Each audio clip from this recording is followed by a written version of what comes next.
much going on, honestly. This is the first thing I've done all day, so...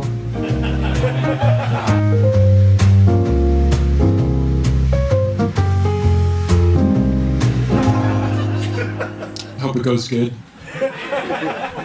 When you aren't up to much in New York City, you find yourself on the bus a lot. Yeah, I'm a big bus guy. The bus is the only place in New York where nobody's in a rush. You know what I mean? Outside the bus, you guys are all busy.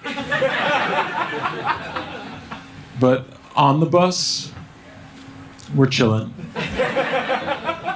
If you're on the bus in a hurry, you've made a horrible mistake. And I would get out and try any other mode of transportation. I would try skipping, honestly, and you'll save a couple minutes. I was on the bus in Greenpoint, and it's a motley crew on the bus, isn't it? It's like me. It's a big dude in a wheelchair. You know, he's watching anime porn.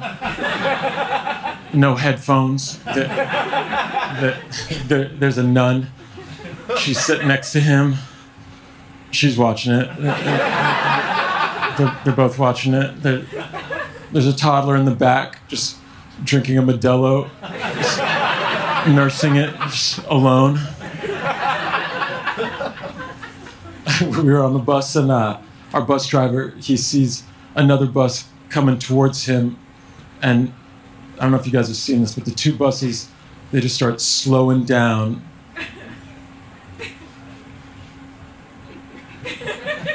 To a stop, not a bus stop, but the buses stopped, and the driver's side windows open, and the two bus drivers, they just started having a conversation. You know, for like 5 minutes, which is a long time if you're not on the bus. And behind both buses, it's utter chaos. People are freaking out. They're getting out of their... What's going on? But on the bus, we're chilling. The toddler's like, catch up, Queg, you know? If you're on the bus in New York City, you've got somewhere to go, but nowhere to be. And I like that. I'm born and raised in New York City. Went to New York City public schools. Did you guys get bullied by Dante? You know, he was prolific. He was one of the best, for real. And I've got like sensitive hippie parents, like yams for dessert, kind of that subsection of hippie. My mom called yams nature's pudding.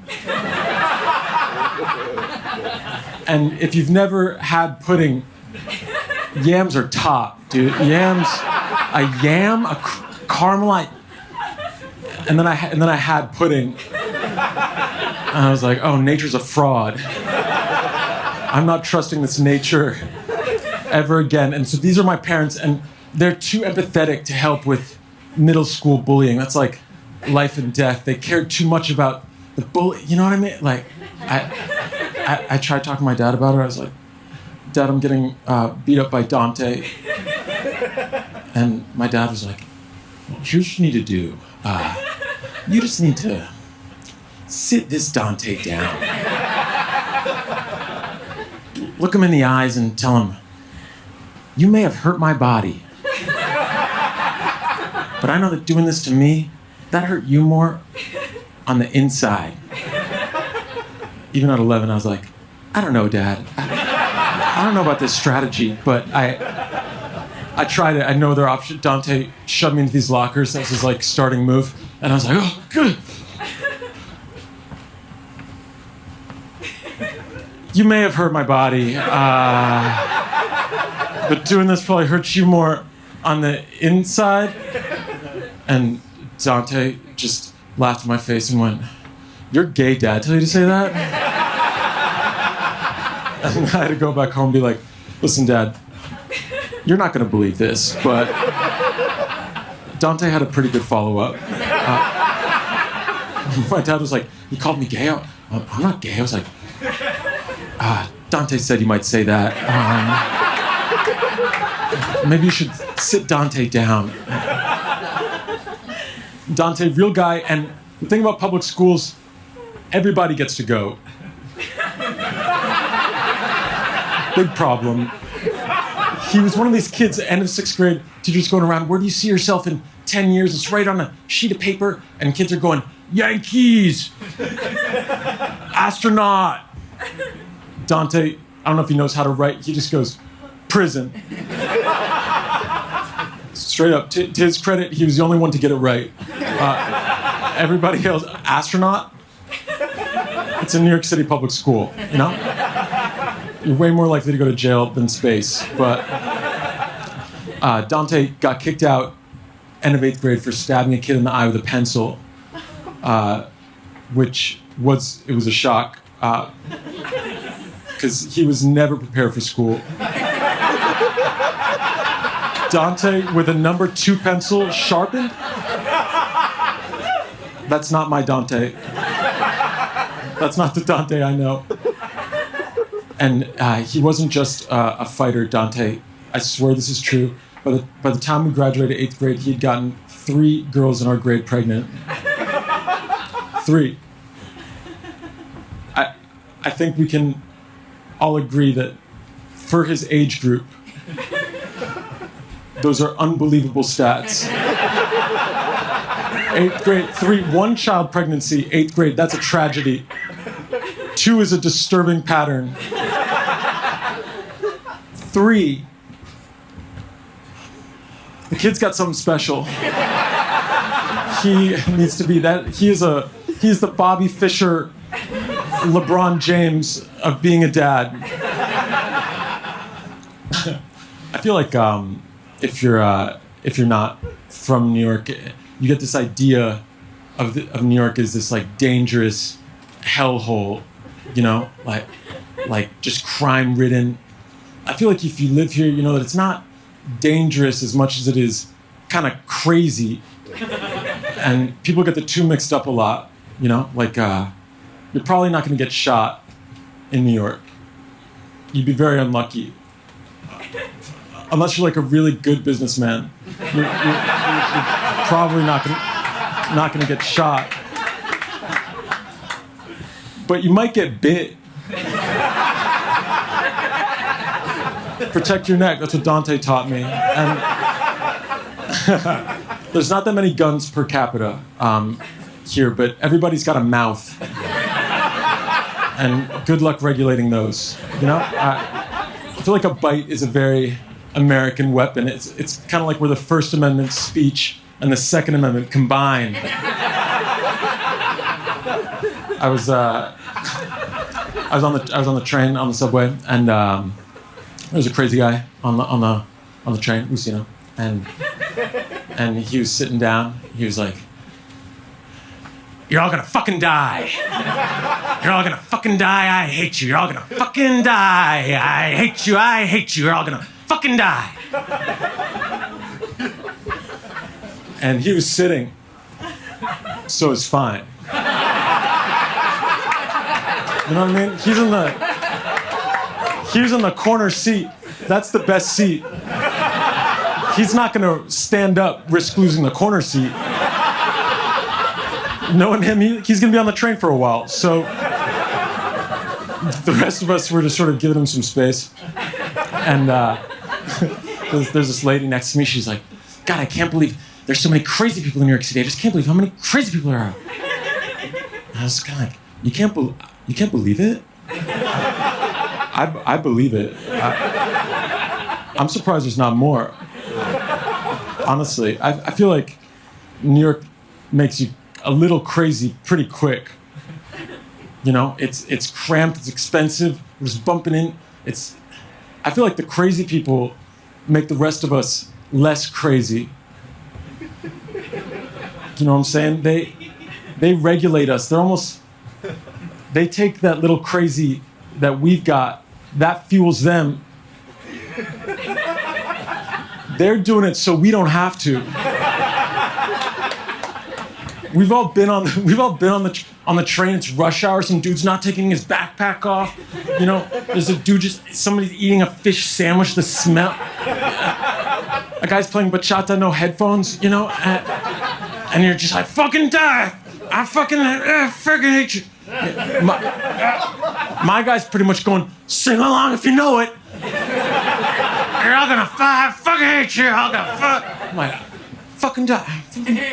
I know that song. I feel like I need to see like 3 people lose it every week.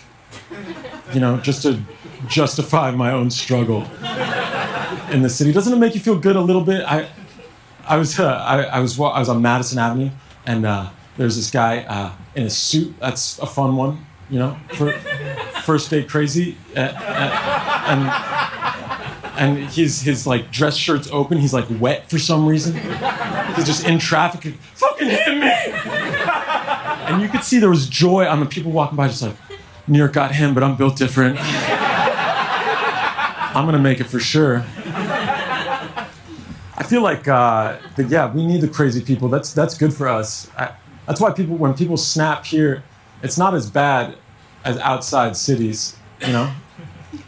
Like mass shootings. That's a rural, suburban issue. I think it's partly because there's just not enough crazy people that you interact with. You know, they don't know. I feel like we should send some of our guys out just to teach, kind of like an exchange program. You know, just like you imagine you're some twisted kid in Missouri. I don't know. I've never left New York. Missouri's a concept to me. Missouri's abstract. And you're there, you're just like, everybody's gonna fucking die. Everybody's gonna. But then it's just crickets. No bachata. You're probably thinking, oh, I'm the craziest kid that's ever lived. Nobody's crazier than me. I gotta do something about this. And so the big day comes, you know, you get your daddy's AR-15 and you're walking down a dirt road, I imagine. I don't know. Probably next to like a trough, perhaps, a granary, and you get to the end of the road, but then my guy's there, fresh off the Greyhound. Fucking that. He's still got a city bike. Somehow he's got the city bike locked. He's like, oh, I'm gonna fucking hate you. I'd probably be like, oh, maybe I'm just emo. Because like, you think you're crazy? Come to New York and see if you really are.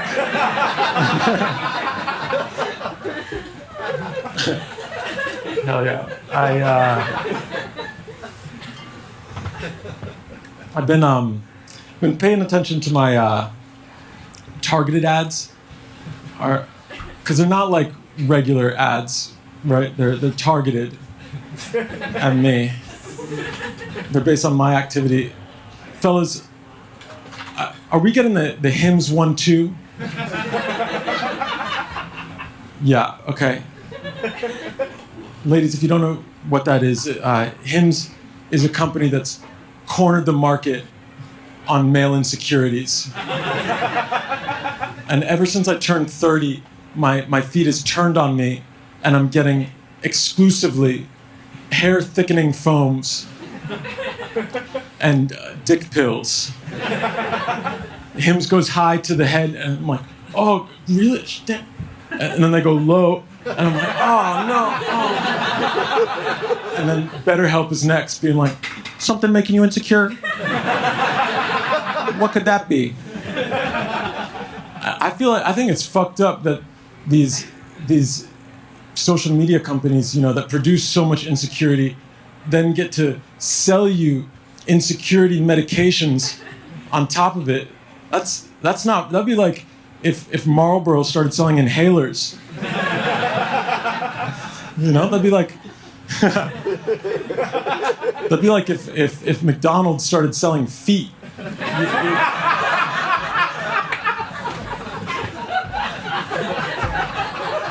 And these new dick pill ads, they're aimed at young guys, right? So they have to scare us into getting these pills. They're not like our father's dick pill ads. Do you remember those Viagra commercials back in those were like aspirational. It'd just be like a silver fox, on a horse for some reason. He's on a beach and his shirt's open and he's old but he's got like firm nips. You know what I'm saying? Like an old guy's nipple. I don't know if you've seen one recently. They usually look like they lactate soup, but lentil. But his are taut. And you're like, man, that old guy's dick is hard. And look what it's doing for his nips, These new dick pill ads, they're not uplifting at all. It'll be like a hot girl my age on a bed in her underwear, just like looking so bummed. There's some guy next to her trying to scoot out of frame. She's like, does he remind you of anybody? I'm like, it depends who you've been talking to. And I feel like that's a specific insecurity that guys get. Like, ladies, I know that your internet's not great, but I don't think every other ad on your feed is just some buff dude being like, is your pussy trash? It's getting trashier. You're 30. Tighten it up with hers.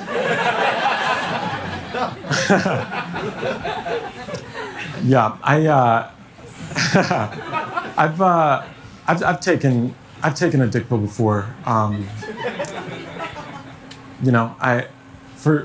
First time I ever had sex, I was 16. I really wanted it to happen. I went through my dad's stuff. He had it, and I didn't know any better. I just popped the whole thing, and I don't know if any of you have ever taken one when you didn't need to. I was probably okay. I was a child, but the moment was finally and my shit had its own heartbeat.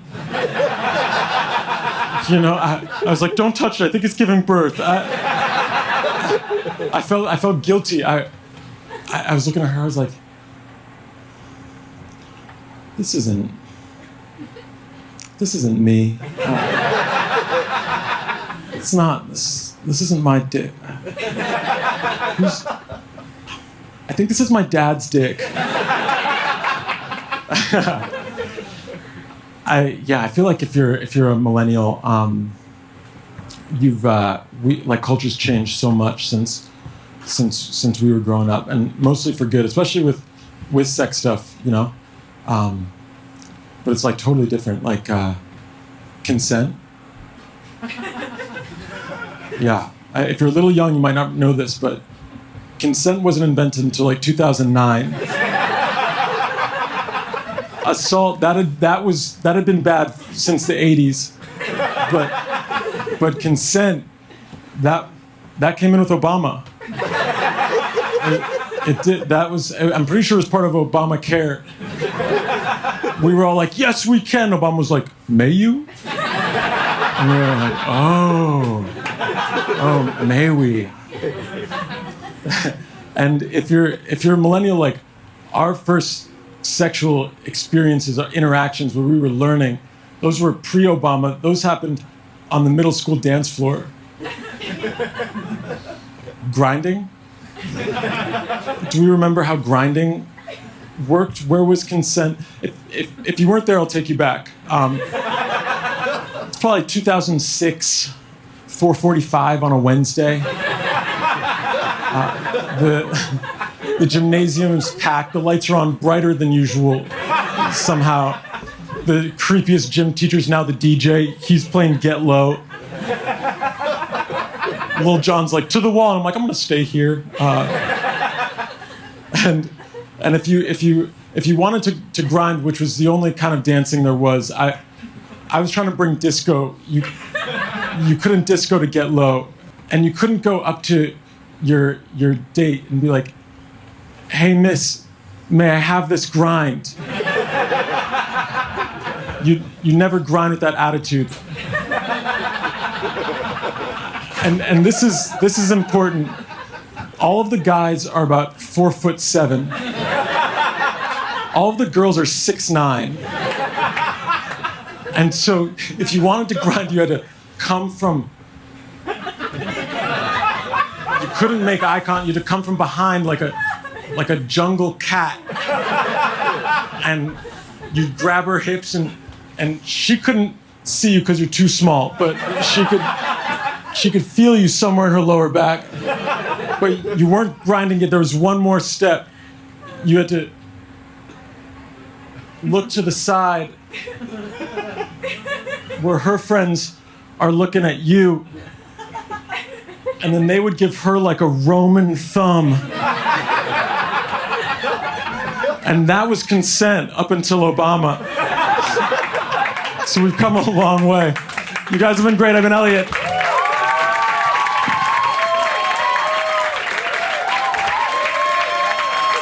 Eliot Thompson! Let him hear it! Oh my God. You guys have been the best crowd of all time. Let me hear it for you guys. Come on.